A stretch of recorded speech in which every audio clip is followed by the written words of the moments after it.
नमस्कार, welcome back to the PCB channel. आज हम रिप्रोडक्टिव हेल्थ चैप्टर का एमटीपी वाला पोर्शन खत्म करने वाले हैं। ये जो चैप्टर है ये कई पिछले सालों से इम्पोर्टेंट होते जा रहा है और 2021 नीट में तो इनमें से 3 क्वेश्चंस आ चुके हैं, मतलब 12 मार्क्स। तो शुरू करते हैं। एमटीपी को हम लोग इंड्यूस्ड एबॉर्शन बोल सकते हैं। ये एक इंटेंशनल और वॉल्यूंटरी प्रोसेस है। इंटेंशनल मतलब अपनी मर्जी से और वॉल्यूंटरी मतलब भी अपनी मर्जी से। इंटेंशनल और voluntary termination of pregnancy before full term. एक प्रेगनेंसी पूरा कंप्लीट होने में, यानी कि एक जेस्टेशन, ह्यूमन जेस्टेशन पीरियड होता है 40 वीक्स और 9 मंथ्स कंसीडर किया जाते हैं।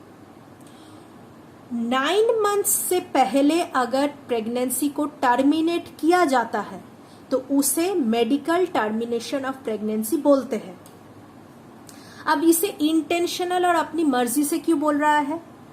क्योंकि प्रेगनेंसी तो टर्मिनेट मिसकैरेज से भी हो सकता है और मिसकैरेज तो इंटेंशनल नहीं होता ना।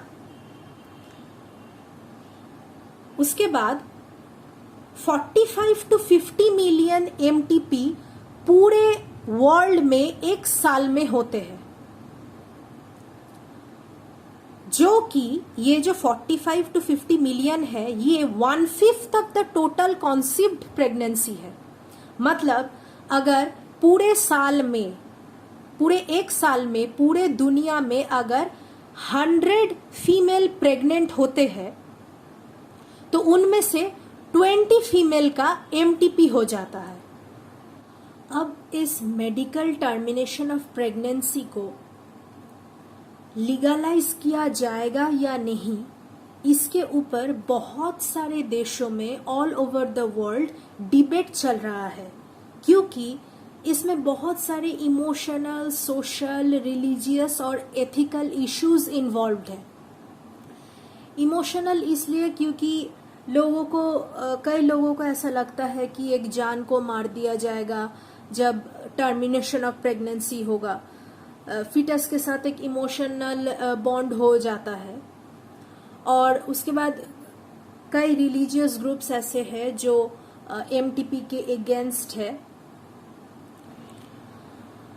लेकिन हम इंडिया की बात करते हैं।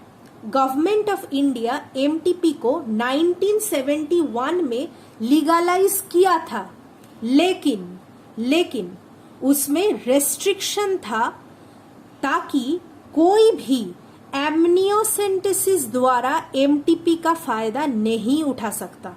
ये एमनियोसेंटेसिस क्या है ये हम बाद में डिस्कस करेंगे। लीगलाइज तो 1971 में किया था, लेकिन रेस्ट्रिक्शन था कि ये एमटीपी का मिसयूज नहीं किया जा सकता। क्योंकि ऐसे होते हैं कि अगर पता चलता है कि जो फीटस है वो फीमेल है, उसका जेंडर फीमेल है, तो तुरंत एमटीपी किया जाता है, टर्मिनेट किया जाता है प्रेगनेंसी को, अबॉर्शन करवाया जाता है ताकि फीमेल फिटिसाइड बर्थ नहीं ले पाए। और ये फीमेल फिटिसाइड के केस बहुत हाई है इंडिया में, अभी भी बहुत फीमेल फिटिसाइड होते हैं। ज्यादातर नॉर्थ वेस्ट इंडिया में होते हैं ये सब। 1971 के बाद भी ये दिखा गया है कि मिसयूज हो रहा है एमटीपी का। इसलिए 2017 में ये एमटीपी एक्ट को अमेंड किया गया है और ये अमेंडमेंट गवर्नमेंट ऑफ इंडिया ने किया है। क्यों अमेंड किया गया है? To reduce illegal abortion. 1971 में रेस्ट्रिक्शन जारी करने के बाद भी बहुत इलीगल अबॉर्शंस होते थे, उनको रिड्यूस करने में एक अमेंडमेंट जारी किया गया है उसी एक्ट पर। और दूसरा रीजन है कॉन्सिक्वेंट मैटरनल मॉर्बिडिटी और मॉर्टेलिटी।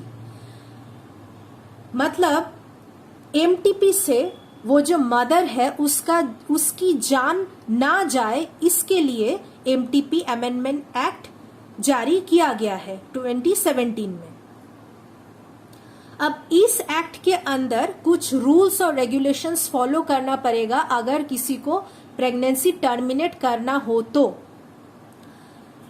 देखो, एमटीपी फर्स्ट ट्राइमेस्टर में सेफ माना जाता है, रिलेटिवली सेफ माना जाता है, लेकिन इसका मतलब ये नहीं कि अप टू फर्स्ट ट्राइमेस्टर ही एमटीपी किया जा सकता है।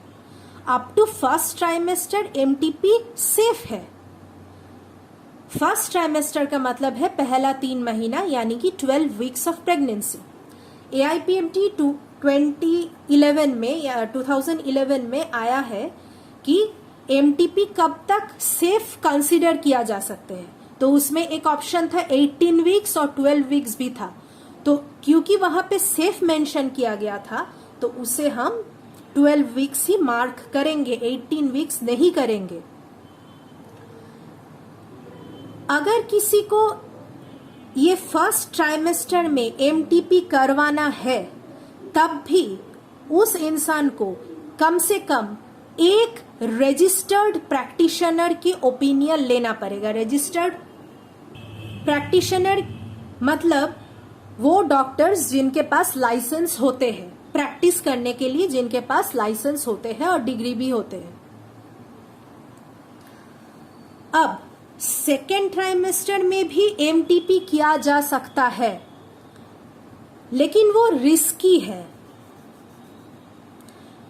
अगर किसी का प्रेगनेंसी पीरियड 12 वीक्स क्रॉस कर चुका है लेकिन 24 वीक्स से कम है, तब अगर किसी को एमटीपी करवाना है तो कम से कम 2 रजिस्टर्ड प्रैक्टिशनर की ओपिनियन लेना जरूरी होगा। और ये रजिस्टर्ड प्रैक्टिशनर्स एमटीपी करवाने की परमिशन तभी देगा जब सिचुएशन ये कंडीशंस फॉलो करेगा। फर्स्ट कंडीशन, अगर continuation of pregnancy would involve risk to life of the pregnant woman, grave physical injury और ग्रेव मेंटल इंजुरी। अगर प्रेगनेंसी को कंटिन्यू किया गया तो वो प्रेग्नेंट जो औरत है उनके लाइफ को खतरा हो सकते हैं और उनको बहुत इंजुरी होने वाला है प्रेगनेंसी के दौरान, प्रेगनेंसी मतलब डिलीवरी के दौरान, और उनको मेंटल इंजुरी भी हो सकते हैं। तो ऐसी सिचुएशन में एमटीपी कंसीडर किया जाता है। और दूसरा, सब्सटेंशियल रिस्क मतलब बहुत बड़ा रिस्क हो सकता है कि बच्चा जो पैदा होगा उसका फिजिकल और मेंटल एबनॉर्मलिटी होगा।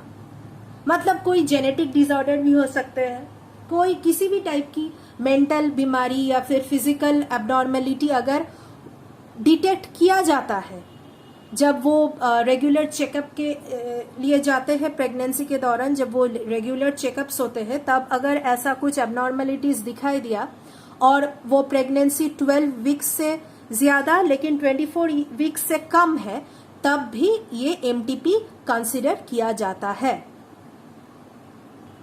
अब एक चीज, ये जो मेडिकल टर्मिनेशन ऑफ प्रेगनेंसी है, this is not a contraceptive method. Contraception का मतलब क्या है? Prevention of pregnancy. और एमटीपी का फुल फॉर्म क्या है? Medical termination of pregnancy. तो एमटीपी में तो प्रेगनेंसी ऑलरेडी हो चुका है, उसको टर्मिनेट करना है। प्रेगनेंसी तो प्रिवेंशन नहीं हो रहा है यहाँ पे, है ना? इसलिए MTP is not a method of contraception, it is a method of termination of pregnancy. Clear? उसके बाद इंडिया में बहुत सारे डिस्टर्बिंग ट्रेंड्स है इस एमटीपी को लेकर। उनमें से नंबर 1 ये है कि ये जो एमटीपी है ये तो एक बहुत सेंसिटिव प्रोसेस है। इस प्रोसेस को इलीगली अनक्वालिफाइड क्वैक्स परफॉर्म करते हैं। अनक्वालिफाइड क्वैक्स मतलब जिसके पास कोई प्रैक्टिस के लिए लाइसेंस भी नहीं है और कोई डिग्री भी नहीं होता।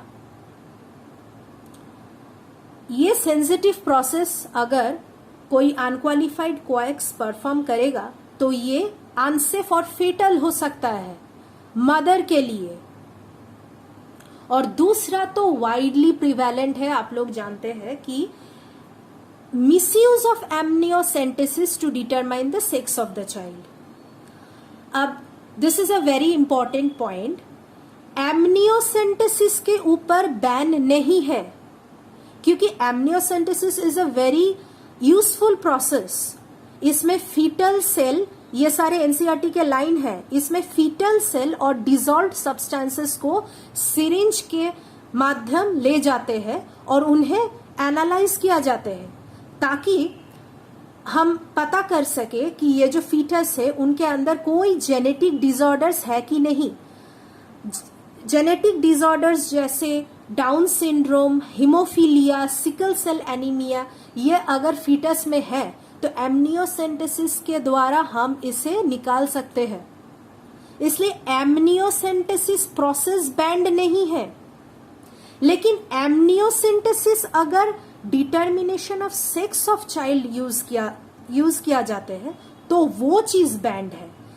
Amniocentesis to determine the sex of child is banned, but amniocentesis to determine genetic disorders or any kind of disease in the fetus or any kind of complication, that is not banned. और ये एक बहुत dangerous trend है.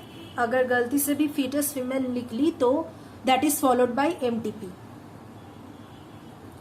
और ये practices avoid करना चाहिए, क्योंकि ये यंग मदर और फीटस दोनों के लिए बहुत ही डेंजरस है. अब एनसीईआरटी में एक पैराग्राफ दिया है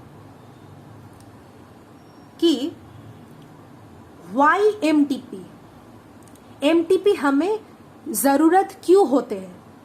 first of all, unwanted pregnancy से छुटकारा मिलने के लिए.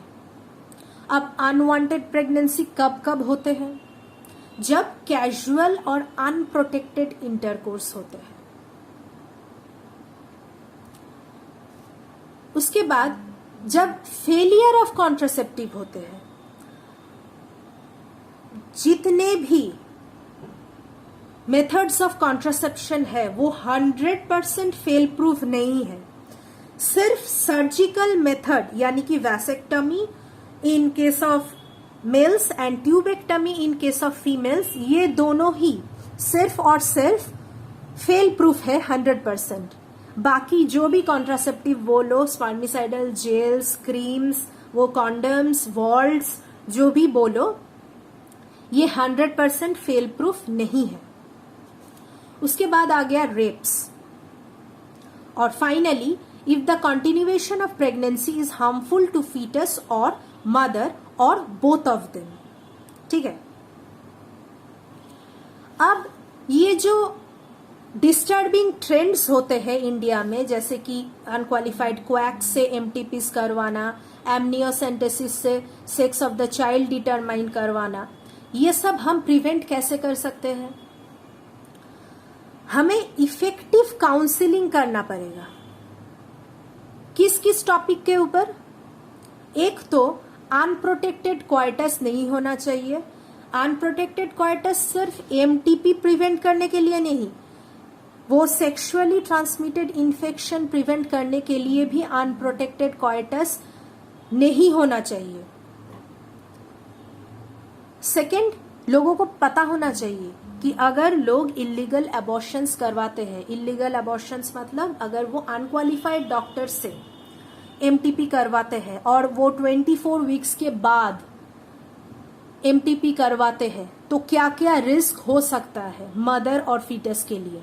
और तीसरा, बहुत सारा हेल्थ केयर फैसिलिटीज अगर होगा तो बहुत सारा क्वालिफाइड डॉक्टर्स भी होंगे और लोग उनके साथ कंसल्ट करके एमटीपी के बारे में एक सेफ एंड साउंड डिसीजन ले सकते हैं. अब एक प्रीवियस ईयर क्वेश्चन हम देख लेते हैं जो कि AIPMT 2010 में आया था. Permissible use of the technique amniocentesis is for number 1 detecting any genetic abnormality, number 2 detecting the sex of the unborn fetus, जो कि बिल्कुल गलत है, ऐसा करना ही नहीं चाहिए. amniocentesis इसलिए ही बैन हुआ है. आर्टिफिशियल इंसेमिनेशन नहीं हो सकता. Transfer of embryo into the uterus of the surrogate mother नहीं हो सकता। ये लास्ट दो चीजें नहीं हो सकता क्योंकि ये आर्टिफिशियल रिप्रोडक्टिव टेक्नोलॉजी के पार्ट है, ये नहीं हो सकता। और दूसरा तो हो ही नहीं सकता, इसलिए ही एमनियोसेंटेसिस बैन हुआ था। और first, detecting any genetic abnormality, ये होगा आंसर।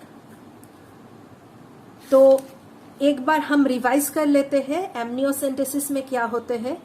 एमनियोसेंटेसिस में ये जो मदर्स वूम्ब है,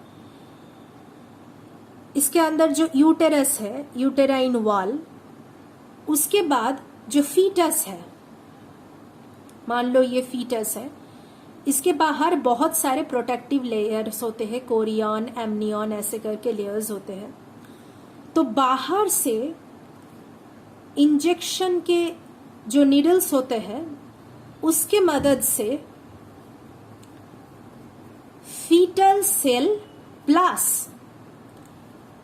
डिसॉल्व्ड सब्सटेंसेस जो होते हैं उनको सिरिंज में लिया जाते हैं और एनालाइज किया जाते हैं to find out whether the baby has any genetical abnormality और नॉट। तो हम ये एमटीपी पोर्शन कवर कर चुके हैं, एनसीईआरटी के हर एक लाइन आप लोग समझ चुके होंगे और मैंने पीवाईक्यूज भी डिस्कस कर चुकी हूँ। और मिलते हैं अगले वीडियो में। अगर ये वीडियो अच्छा लगा तो लाइक, शेयर, सब्सक्राइब कीजिएगा और कमेंट कीजिएगा किसी भी तरह का इम्प्रूवमेंट ज़रूरी हो तो। Have a nice day.